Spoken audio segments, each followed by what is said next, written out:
Assalamualaikum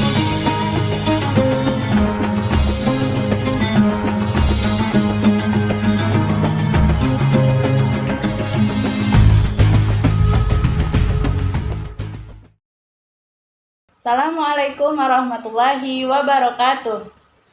Alhamdulillahirabbil alamin. Allahumma shalli ala sayyidina Muhammad wa ala ali sayyidina Muhammad. Bagaimana kabarnya sahabat muslimah yang ada di rumah? Alhamdulillah, perdana kita bertemu dalam program Rumah Ruang Muslimah LPD Mutmainah, salah satu program kebaikan yang menjadi wadah di LPD Mutmainah untuk menebar manfaat, menebar hikmah kepada teman-teman, terkhususnya para muslimah yang ada di luar sana. Mohon doa dan dukungan dari teman-teman semua, dari sahabat muslimah semua, untuk like, komen, dan subscribe channel LPD Mutmainah agar kebermanfaatan dari program ini semakin meluas. Di episode perdana kali ini tentunya saya, Umat Tiwi, akan menemani sahabat muslimah. Dan tentu saya tidak sendiri, sudah hadir teman bincang kita yang akan menemani dalam beberapa menit ke depan ngobrol-ngobrol perkara muslimah. Langsung saja kita sapa beliau. Assalamualaikum Umi. Waalaikumsalam warahmatullahi wabarakatuh. Bagaimana kabarnya Mi? Alhamdulillah kabarnya baik, Uma. Alhamdulillah, Masya Allah. Ini perdana ya Mi, program Ruang Muslimah LPD Mutmainah. Iya, jadi sahabat muslimah, sebelumnya saya perkenalkan dulu ya. Umi Asih, beliau adalah seorang istri, seorang ibu yang aktif dalam dunia dakwah. Dan beliau sudah berkecimpung di dunia dakwah, terkhususnya di dunia pendidikan itu selama 13 tahun ya Mi ya. Iya, Insya Allah. Dan beliau juga adalah salah satu praktisi homeschooling yang menjadi fasilitatornya Kak Unah ya Mi. Iya, menjadi fasilitator mandiri ya, homeschooling mandiri Kak Unah. Menjadi fasilitator mandirinya Kak Unah, Masya Allah. Nah, hari ini sahabat muslimah kita akan ditemani oleh Umi Asih ya. Dan tema pada program perdana kita di Rumah Ruang Muslimah LPD Mutmainah membahas tentang terapi mental dalam pandangan Islam. Iya. Betul ya Mi? Insya Allah. Berbicara tentang terapi mental ini, terapi ini kan berarti ada sesuatu ya Mi di dalam jiwa seseorang itu yang harus diobati ya. Iya. Kondisi kesehatan jiwanya ya. Terus mental ya, istilah anak-anak zaman sekarang itu bilangnya mental health gitu ya Mi ya. Iya. Terus menjaga kesehatan mental yang seperti itu ya Mi ya, tentang lagi mental ini. itu ya. Iya, lagi tren-trennya kalimat-kalimat kesehatan mental itu, Iya. Masya Allah. Itu kalau pandangan atau bagaimana sih Mi, faktor utamanya apa dari kesehatan mental ini? Iya, baik. Bismillahirrahmanirrahim. Terima kasih Uma gitu ya. Hari ini insya Allah kita akan membahas tentang mental gitu ya. Terapi mental. Jadi kita akan membahas tentang gangguan mentalnya gitu ya. Gangguan mental ini adalah sesuatu yang hadir dalam diri seseorang gitu ya, sehingga untuk menjalani sehari-hari ini agak sedikit sulit begitu Uma ya. Jadi hari ini insya Allah kita akan membahas tadi seperti yang Uma tanya, apa sih faktor-faktor utama atau faktor-faktor penyebab dari seseorang itu terkena gangguan mental begitu ya. Jadi ada beberapa faktor Uma gitu ya, kalau dalam sudut pandang psikolog gitu ya, atau dalam sudut pandang pengkajian yang dari sudut pandang Islamnya sendiri begitu ya. Jadi faktor pertama itu bisa disebabkan karena luka masa lalu seseorang gitu ya. Jadi luka masa lalu itu bisa dia yang terus saja menghantui begitu ya. Terus bisa karena lukanya itu, luka masa lalunya itu bisa karena pola asuh begitu ya, bisa karena perilaku yang tidak sehat dari lingkungan sekitarnya gitu ya, baik orang terdekat atau lingkungan sosialnya begitu ya. Hal-hal tersebut bisa menjadi pemicu seseorang itu terkena gangguan mental. Jadi luka masa lalu begitu ya, itu bisa menjadi penyebab daripada seseorang terganggu mentalnya begitu ya. Atau luka masa sekarang begitu ya. Luka masa sekarang itu misalnya contohnya seorang ibu begitu ya. Seorang ibu itu rentan terkena gangguan mental karena ada beberapa faktor yang mendukung gitu ya, atau faktor yang bisa menjadi pemicu utama seseorang atau seorang ibu tadi terkena gangguan mental gitu. Salah satunya mungkin kurangnya istirahat gitu ya. Salah satu mungkin ibu itu dari pagi sampai malam, terus siang lagi begitu ya, terus-terusan menyebabkan ibu tadi kurang istirahat. Itu bisa menyebabkan seseorang atau seorang ibu tadi bisa terkena gangguan mental begitu ya. Terus yang kedua itu selanjutnya itu adalah aktivitas yang monoton. Jadi seorang ibu itu bisa rentan terkena gangguan mental karena aktivitasnya yang monoton gitu ya, dari pagi ngerjain itu, ngerjain ini gitu ya, tanpa berhenti. Itu bisa menyebabkan seorang ibu tadi atau seseorang gitu ya terkena gangguan mental gitu ya. Jadi hal tersebut bisa menjadi penyebab gangguan mental. Yang selanjutnya itu adalah kurangnya pengakuan, gitu bisa ya. Misalnya kan kita sekadar kalau misalnya seorang anak itu kan support sistemnya itu adalah keluarga. Sementara keluarga itu kadang kurang mengakui gitu keberadaan dari anak ini gitu ya. Atau seorang istri misalnya, seorang istri sudah misalnya bekerja dari mengurusi rumah dari pagi sampai malam, tapi kurang apresiasi, kurang pengakuan dari suaminya. Hal itu bisa menjadi pemicu seorang ibu terkena gangguan mental. Mungkin itu beberapa faktor saja ya, mungkin ada banyak faktor, mungkin kita hanya bahas beberapa saja. Terlihatnya sederhana ya, Mi? Iya benar, terlihatnya sederhana. Seperti pengakuan itu ya.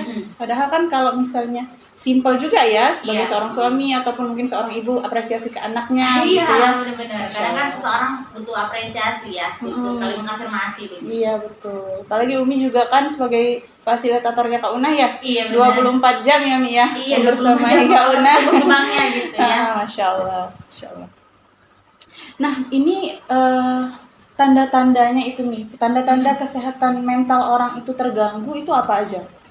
Baik, ini saya salah satunya mengutip ya dari seorang psikolog gitu ya, menurut Kak Yola Tiaranita, MPSI psikolog gitu.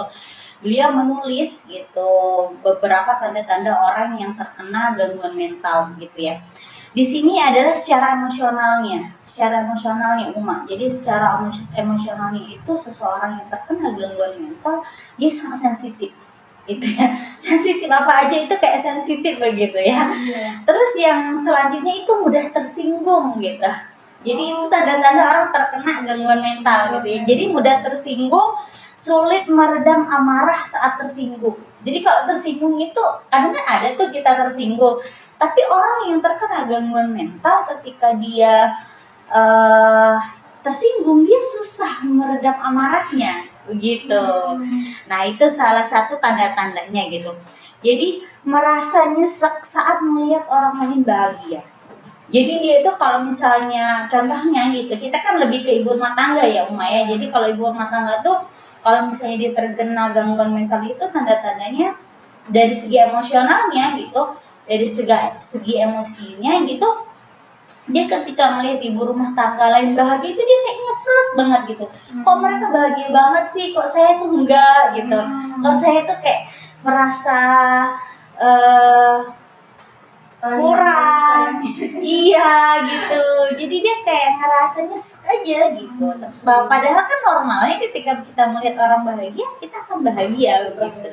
Tapi orang yang terkena gangguan mental secara emosinya dia akan nyesek begitu, Nah, ada dari sudut pandang kognitifnya atau pemikirannya begitu ya. Jadi orang yang terkena gangguan mental itu muncul pikiran negatif, gitu. Timbul pikiran negatif. Jadi apa aja itu kayak negatif aja sudut pandangnya gitu. Orang nggak ngapa-ngapain. Iya, tapi dia negatif pikirannya gitu ya. Terus selanjutnya itu pesimis, dia nggak punya tujuan hidup, kayaknya maksudnya kayak aduh deh aku bakalan gagal deh, bakalan ini dia bakalan nggak bisa bahagia deh dan lain sebagainya. Jadi dia secara kognitifnya itu berpikir aku pesimis orangnya gitu. Selanjutnya banyak hal yang dikhawatirkan secara kognitif. Jadi dia merasa orang yang mudah khawatir dengan segala hal itu, dia jadi khawatir, segala hal dia jadi khawatir gitu. Terus susah percaya ke orang lain, termasuk kepada orang terdekatnya. Misalnya suaminya, dia susah percaya aja. Dia nggak percaya kalau suaminya mau bahagiain dia. Pokoknya dia secara kognitif itu pikirannya negatif terus gitu. Begitu ya Umah. Jadi selanjutnya itu ada secara perilaku. Jadi ini yang mungkin perlu kita perhatikan, sebetulnya ini secara sudut pandang kita itu yang paling menonjol Umah. Bisa terdeteksi dengan cepat gitu. Yang pertama itu orang yang terkena gangguan mental itu rentannya mager, malas gerak gitu ya. Jadi dia kayak enggak apa namanya, nggak punya plan hidup, nggak punya manajemen waktu, mager gitu, kayaknya di kamar pokoknya magernya itu kan ada orang yang mager ya udah selesai misinya, tapi dia ini magernya itu kayak nggak punya tujuan gitu mager aja dia Dari pagi sampai mager gitu ya. Terus selanjutnya sulit berkomunikasi tanpa rasa marah. Jadi kalau komunikasi ke orang itu bawaannya emosi aja.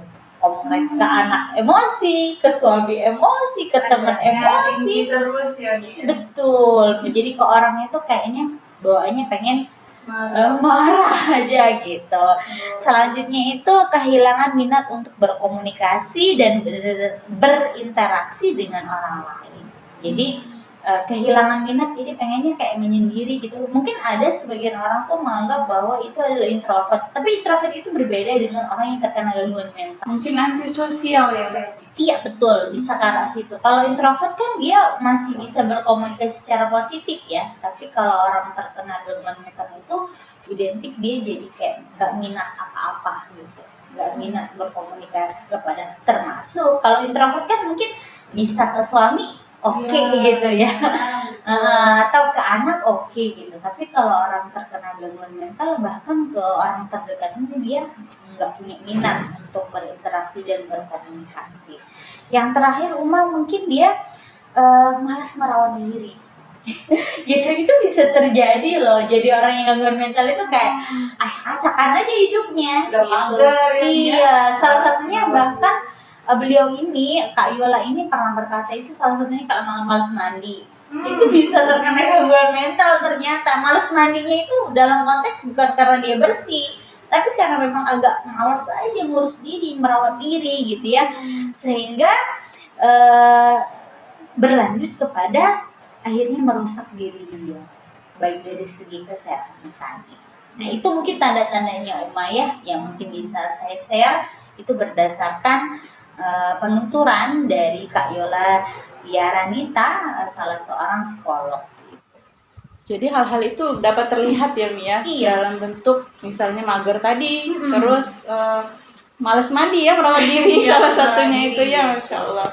Jadi salah satu tanda kesehatan mental terganggu berarti. Ada yang salah dengan sesuatu. Jadi kita bisa kayak menelisik diri kita ya, kira-kira kita ini sudah ke arah fase keberapa sih gangguan mentalnya? Kalau misalnya itu kembali gitu. Sebelum parah kan? Belum parah, betul.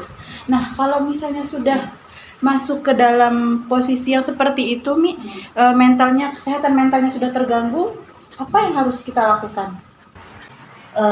Mungkin saya akan bahas dampaknya dulu ya Uma. Dampak dari gangguan mental tadi ya Uma. Gitu. Gangguan mental ini sangat berbahaya Uma. Jadi nggak sesimpel yang orang lain pikirkan gitu. Udah gangguan mental biasa gitu ya. Tapi ternyata gangguan mental ini sangat merusak tatanan kehidupan seseorang. Terlebih kalau dia seorang istri kan perannya sangat banyak ya ya. Dia berperan untuk rumah, untuk anak, untuk suami, bahkan ada juga kiprahnya untuk umat begitu. Nah jika seseorang atau seorang ibu tadi terkena gangguan mental itu akan dampaknya itu sangat luar biasa Jadi bukan cuma rumah aja, pasti sosialnya juga akan sangat terganggu gitu. Jadi ibu yang memiliki gangguan mental akan mengalami kesulitan dalam proses pola asuh. Jadi pola asuhnya pasti akan berantakan, gitu ya. Akan sangat berantakan, sehingga hal ini akan menghancurkan tatanan rumah dan juga peradaban ke depannya. Ini kan sangat bahaya ya Uma, bahaya banget gitu ya. Jadi akan berefek kepada anak yang juga nantinya akan menjadi anak yang susah mengolah emosinya, akan menjadi punya perilaku yang buruk anaknya begitu ya, akan menurun prestasinya karena pola asuh dari ibu yang terkena gangguan mental tadi. Itu dampaknya yang mungkin akan terjadi. Makanya kita harus waspada terhadap gangguan mental ini ya, supaya kita tetap save diri kita gitu, Maya. Terus tadi ibu atau orang yang terkena gangguan mental, baik itu bukan seorang ibu, dia akan terganggu hubungan sosialnya. Hubungan sosialnya akan sangat buruk memang. Jadi dia kayak mungkin karena menyendiri tadi ya, banyak hal-hal negatif yang dia pikirkan, sehingga dirinya dipenuhi dengan sesuatu yang tidak seperti manusia normal begitu. Terus berpotensi yang paling berbahaya Uma adalah berpotensi untuk melukai diri sendiri.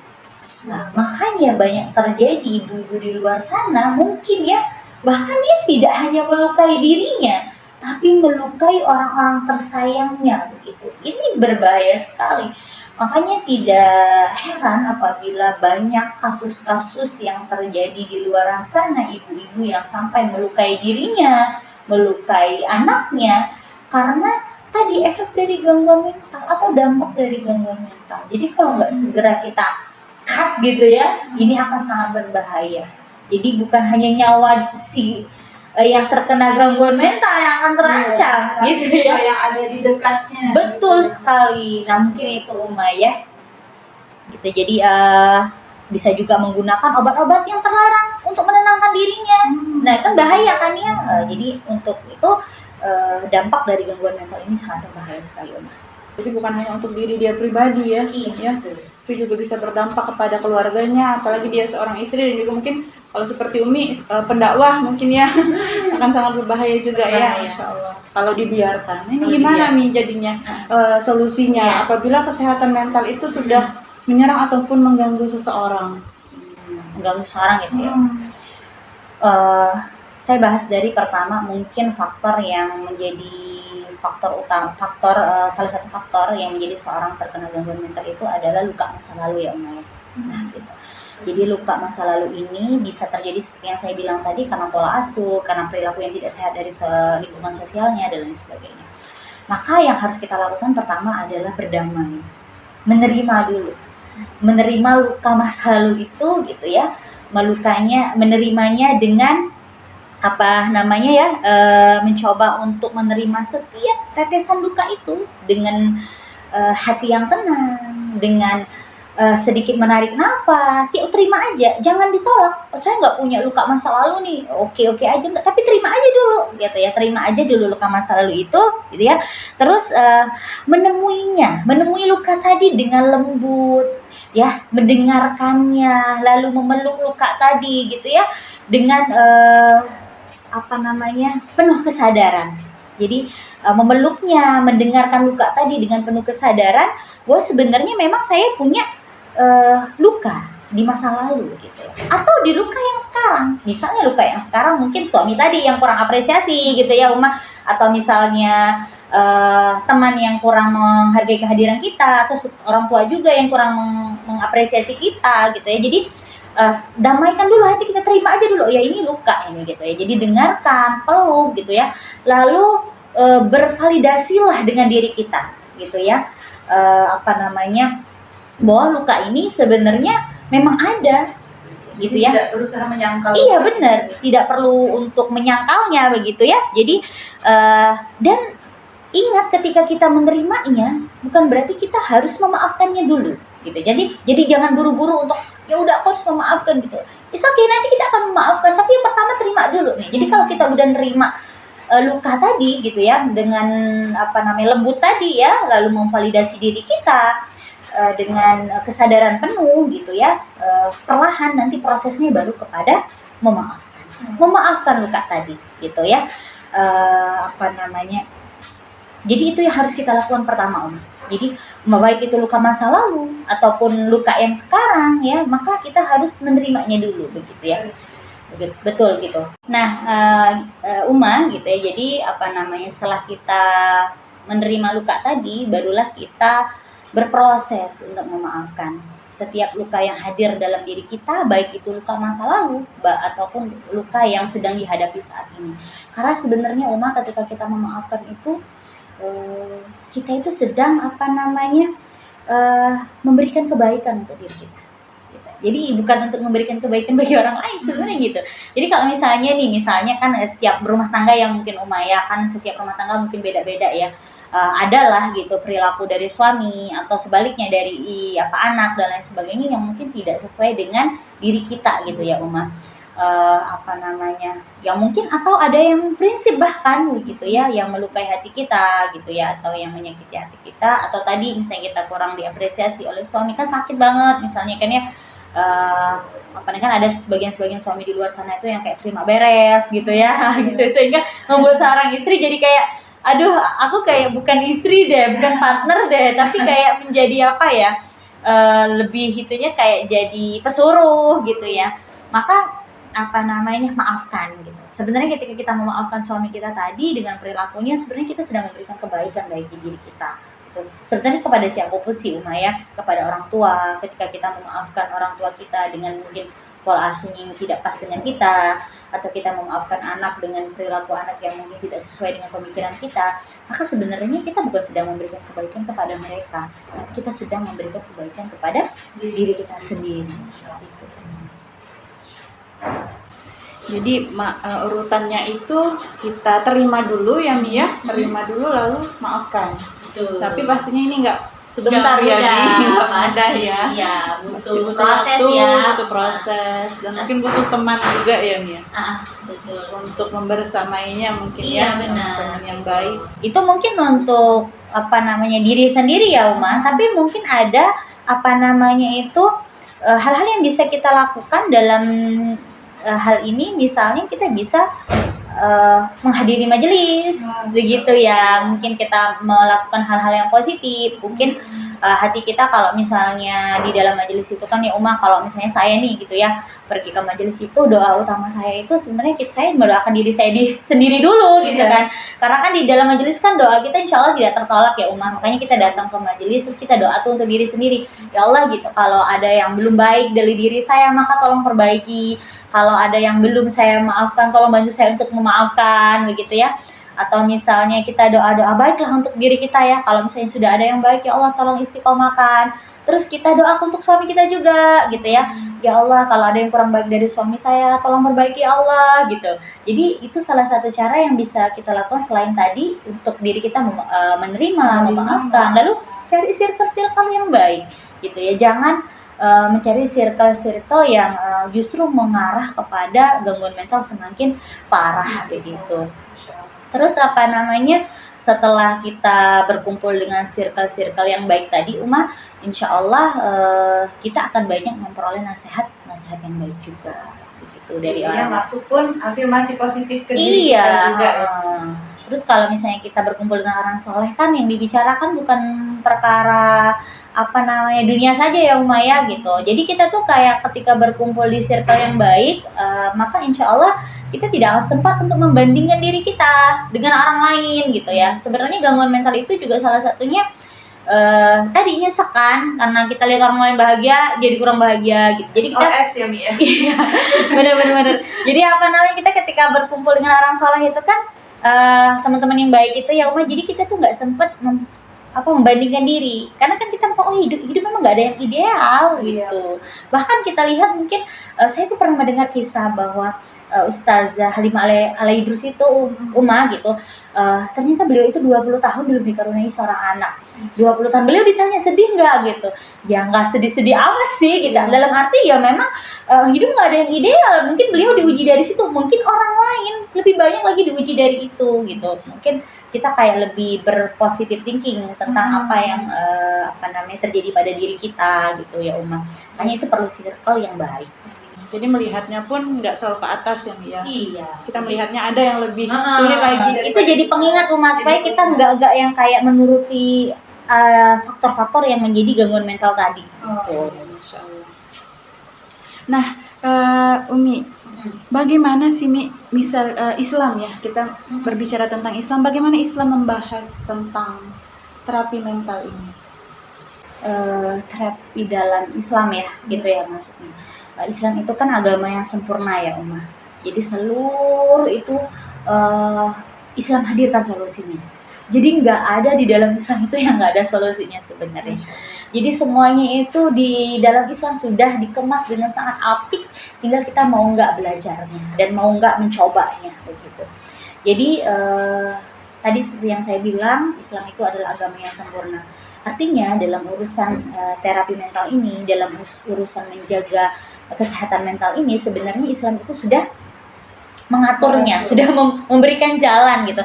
Mungkin terkadang kita lupa aja atau kita hilaf, makanya saya ingin berbagi kepada teman-teman semua, terkhusus di sahabat muslimah di ruang muslimah LPD Mutmainah ini, bahwa Islam itu adalah agama yang sempurna.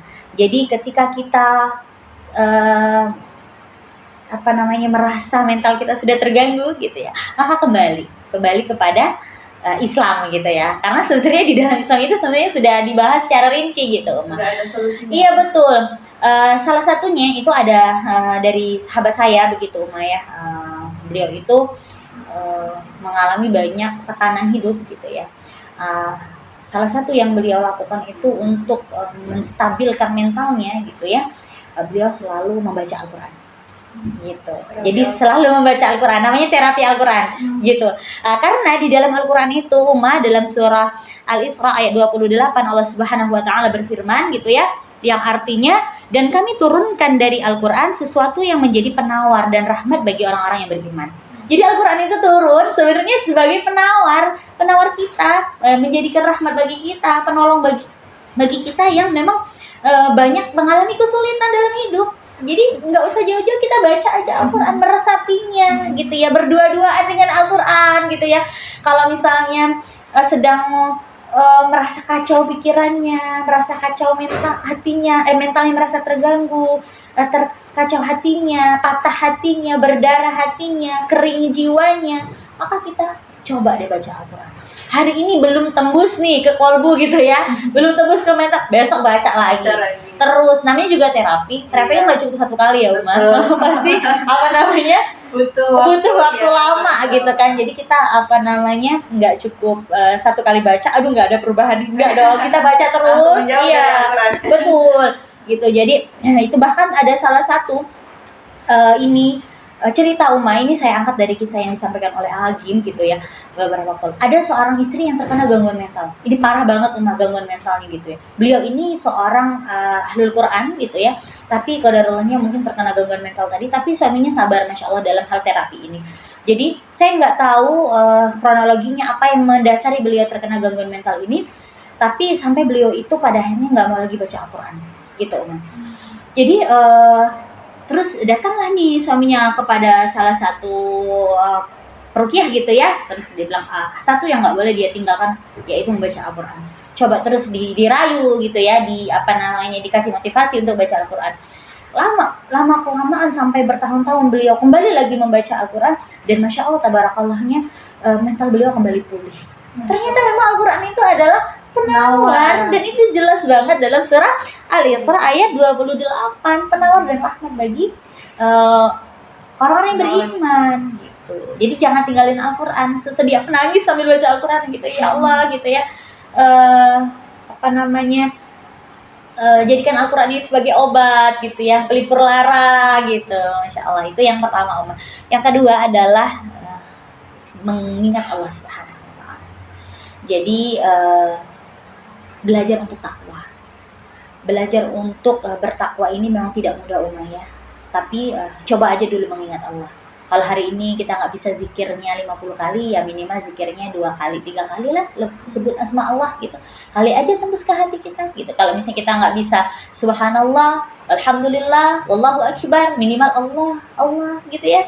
Nah, nanti lama-lama dengan kita mengingat Allah tadi, bahwa benar kata Allah, dengan mengingat dalam Al-Quran itu memang dijelaskan gitu, bahwa hanya dengan mengingat Allah hati kita akan menjadi tenang. Ya, hati kita akan menjadi tenang, hati kita akan menjadi adem gitu ya. Tidak ada hal-hal yang mungkin lebih dari itu. Jadi kalau hati kita lagi terluka, lagi parah, mental kita lagi terganggu, ini kan pengobat sebenarnya sebelum parah kita sebenarnya udah mengarahnya ke sana sih. Tapi kalau sekalipun parah kita temui orang-orang terdekat kita terkena gangguan mental, kita sarankan untuk membaca Al-Quran. Kalau dia nggak bisa baca Al-Quran, maka kita bacakan di Al-Quran, gitu ya. Kita tuntun dia, kita talaki dia untuk mengingat Allah. Maka itu adalah obat yang paling mujarab yang dihadirkan di dalam Islam. Masya Allah, tabarakallah. Jadi ini menjadi pengingat juga untuk saya pribadi Umi, dan mungkin untuk sahabat muslimah yang ada di rumah. Apakah Al-Qurannya berdebu di rumah? Iya, Masya Allah. Jadi pengingat ya, tersentuh, iya. Ya, saya ingin waktu ada pelatihan di di pelatihan ilmu Quran gitu kan bilang kalau misalnya nggak bisa baca 2 ayat, 1 ayat, sampai dia 1 ayat tuh. Iya, Bilang kalau nggak bisa baca 1 juz gitu ya, 1 setengah juz. Iya, setengah juz, Iya, terus sampai pada akhirnya tuh ya udah kalau nggak mampu itu semua baca 1 ayat deh. Saking istilahnya memang kamu nggak boleh lepas dari Al-Quran gitu. 1 ayat ini Bismillah aja ya Umi. Iya, Bismillah gitu ya, Masya Allah. Masya Allah. Jadi begitu ya Umi ya, kalau dari sudut pandang Islam ya Umi, tentang apa saja untuk mengobati menjadi penawar kesehatan mental ini, terapi Al-Quran tadi ya Umi ya. Terus kita mengingat Allah gitu ya, Masya Allah. Masya Allah, nggak berasa ya Mi. Kita bincang-bincang pada hari ini, Masya Allah. Boleh mungkin untuk penutup kita Mi diberikan quotes untuk para sahabat muslimah yang ada di rumah. Quotes-nya untuk para muslimah, ibu, istri gitu ya, para remaja yang bergelarkan perempuan gitu ya, yang perangnya ini banyak ya, Masya Allah, perangnya tidak sedikit dan perangnya luas gitu ya. Perjalanan untuk menjadi pribadi yang lebih baik itu tidak mudah, namun bukan berarti tidak bisa. Sehat adalah tahu kekurangan dan bertumbuh, tahu kelebihan dan berkembang. Semangat berjuang untuk seluruh muslimah yang ada di luar sana. Semoga Allah Subhanahu wa Ta'ala tolong kita atas peran yang tidak mudah ini. Amin amin ya rabbal alamin, Masya Allah. Umi, terima kasih banyak Ya, atas sama-sama. waktu Umi pada hari ini, atas Ya, bincang-bincangnya. Semoga Umi selalu sehat Amin, amin, dalam ya lindungan Rabbal Allah Ta'ala. Amin. Amin ya rabbal alamin. Baik sahabat muslimah, terima kasih sudah menyaksikan video ini sampai selesai. Sekali lagi mohon dukungan dari teman-teman, mohon doanya, dukungan untuk ruang muslimah LPD Mutmainah semakin berkembang. Jangan lupa like, komen, dan subscribe channel YouTube LPD Mutmainah. Terima kasih, mohon maaf apabila ada kata-kata atau kalimat yang kurang berkenan. Wassalamualaikum warahmatullahi wabarakatuh.